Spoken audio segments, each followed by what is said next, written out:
beauté! Durant tout ce mois d'août, je te partage chaque jour une pépite pour vivre ta vie de parent sans stresser. Je suis Florence, coach parental et coach professionnel certifié, fondatrice de Parents Mission et maman de 3 enfants. Mon but dans ce podcast, c'est de t'inspirer, t'encourager, te booster dans ta mission de parent. Bonne écoute!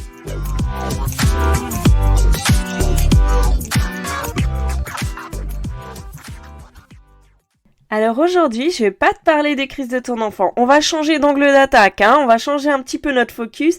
Je vais te parler de cultiver la joie en famille. J'ai vraiment envie que cette année, tu vives une année de folie avec tes enfants, que tu kiffes être parent. Et pour ça, je vais te partager comment semer de la joie dans la vie de tes enfants pour que tu aies un vrai impact positif dans leur vie. Donc c'est vrai que cultiver, ça fait penser tout de suite au jardinage, au champ, à la terre. Et oui, parce qu'en fait, tout ce qu'on sème va aider la plante à pousser, à grandir, à se développer. Et je t'invite à voir ton enfant comme ce jardin que tu aides à grandir, que tu aides à s'élever. Et toi aussi d'ailleurs en même temps. Donc, voilà, je te partage des astuces. J'espère que tu vas trouver plein de pépites pour démarrer l'année avec de la joie dans ta vie. Alors pour cultiver la joie au quotidien, je t'invite à rechercher la complicité avec tes enfants. C'est vrai, j'entends ta petite voix qui me dit « moi j'aimerais bien, mais là en ce moment il n'y a rien qui va. Il n'y a pas d'espace pour des moments de qualité, il n'y a pas d'espace pour la joie. Franchement, c'est vraiment en ce moment le chaos. » J'espère que tu n'en es pas là quand même. Mais c'est vrai que quand il y a moins de crises, on a plus d'énergie pour faire des choses agréables, mais aussi, plus il y a de choses agréables, moins il y a de crises. C'est vraiment un cercle vertueux. Donc, première chose que je te propose de faire, c'est vraiment d'allouer des temps de qualité à tes enfants, de leur accorder des temps exclusifs avec eux. C'est pas forcément évident quand on a plusieurs et que tu travailles, mais 10 minutes par jour avec chaque enfant, au moment du coucher par exemple, ça peut vraiment faire une différence. Et là, t'as pas des distractions extérieures comme les écrans ou d'autres choses. Ça leur montre que tu valorises leur compagnie, ça leur crée des opportunités de te confier certaines choses. Et dans ces moments-là, tu es dans l'instant présent, ça fait autant de bien à eux qu'à toi.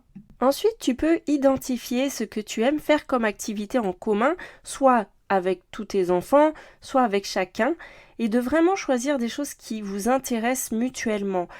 Par exemple, la cuisine, le jardinage, la lecture, un sport, faire des choses manuelles. Tous ces moments partagés, ça favorise également les conversations, la complicité.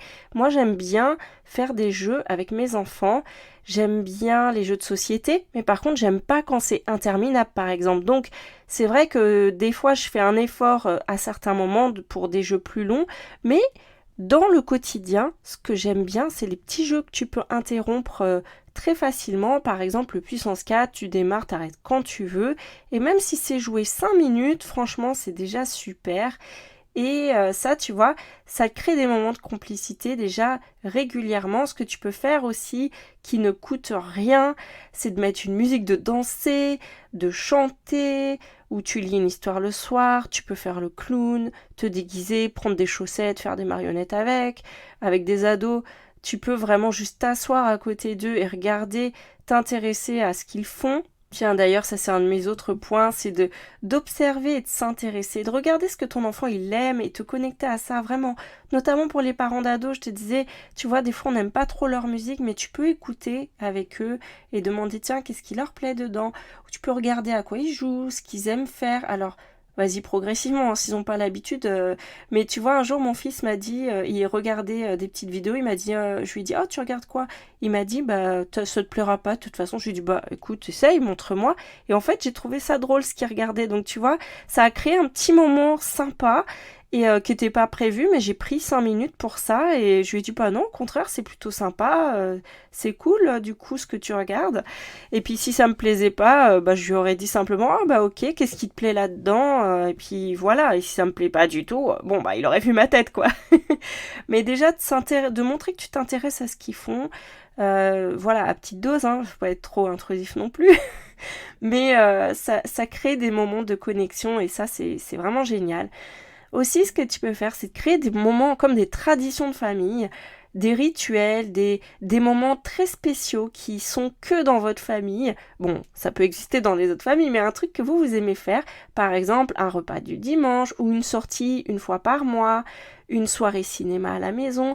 Nous, ce qu'on avait fait, c'est de mettre une couverture au sol dans la maison, de faire une petite chasse au trésor avant. Et en fait, le trésor, c'était des éléments du repas qui étaient cachés dans la maison. En fait, on a organisé un pique-nique à l'intérieur de la maison, c'était en hiver, et puis du coup les enfants devaient aller chercher dans la maison ce que on avait caché qui servait au repas. Donc c'était des choses voilà, qui n'avaient pas besoin de rester au frigo, hein.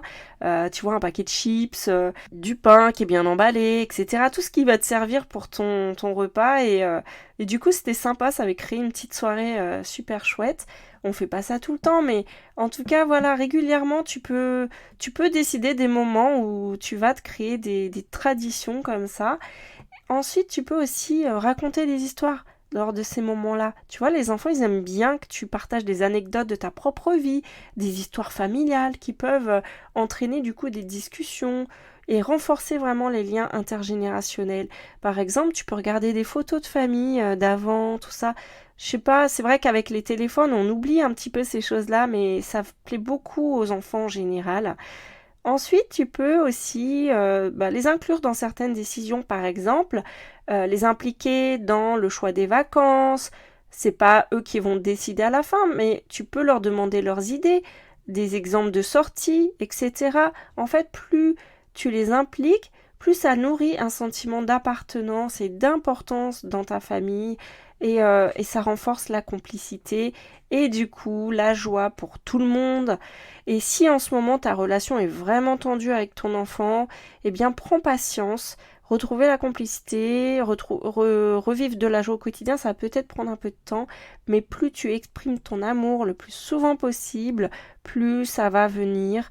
Évite un peu les critiques aussi, même si c'est plus fort que toi, parce que peut-être en ce moment ton enfant, vraiment c'est difficile. Et tu peux utiliser par exemple l'écrit pour vider ton sac, dire tout ce que tu trouves injuste, tout ce qui t'inquiète, et voir qu'est-ce que tu peux faire là pour lui faire du bien, pour faire du bien à ton enfant, par des paroles d'amour, par des câlins, par une petite attention, un petit mot sur la table, etc. Vraiment, sers-toi de tout ce que tu peux qui peut lui faire du bien. Ils en ont besoin, toi aussi d'ailleurs. Et voilà. Et il y a aussi une autre clé que je pourrais te partager, c'est d'utiliser l'humour. Des fois, on a des choses qu'on dit aux enfants de manière pas très sympa. Et ben, je t'assure qu'on peut les dire autrement. Par exemple, l'autre fois, ma fille avait oublié de débarrasser la table. Et du coup, j'ai pris la voix d'un personnage et je lui ai dit: dites donc, madame, vous n'auriez pas oublié de débarrasser la table par hasard, savez, hein, la vaisselle, ça se jette pas comme par magie dans la vaisselle, hein. Puis du coup, voilà, elle a rigolé. Et c'était beaucoup mieux que dire: ah, t'as encore laissé ton plateau, etc. Bon, voyez un peu l'idée, des fois on peut dire des choses avec humour et ça, du coup, ça rend les choses beaucoup plus agréables. Bon, il faut avoir de l'énergie pour ça et pas être trop agacé, hein, mais ça marche en tout cas. Donc voilà, moi je t'invite vraiment à cultiver la joie dans ta famille. Dis-moi ce qui te parle et ce que tu décides de mettre en place dès maintenant. Écris-moi sur les réseaux. J'attends que ça d'échanger avec toi.